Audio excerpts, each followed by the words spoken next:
Fordow পারমাণবিক স্থাপনায় যুক্তরাষ্ট্রের বিমান হামলার একদিন পর আজ সোমবার সেখানে ইসরায়েলও হামলা চালালো বলে জানিয়েছে ইরান। ইরানের তাসনিম নিউজ এজেন্সির বরাতে আজ সোমবার বার্তা সংস্থা এএফপি এ তথ্য নিশ্চিত করেছে।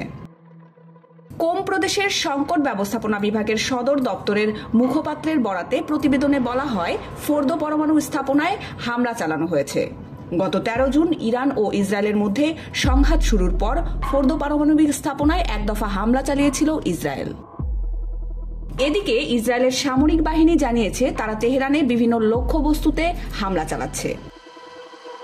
গতকালই মার্কিন যুক্তরাষ্ট্র ফোর্দো, ইস্পাহান ও নাতাঞ্জ পরমাণু স্থাপনায় নজিরবিহীন আঘাত হানে।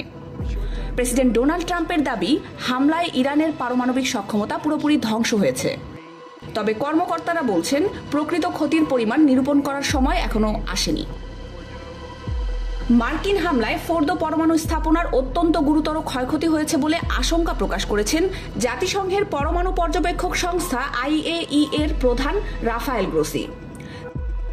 তিনি আরও বলেছেন, ইরানের পরমাণু স্থাপনায় হামলায় ক্ষয়ক্ষতি নিরূপণে স্থাপনাগুলো আবার খোলা প্রয়োজন।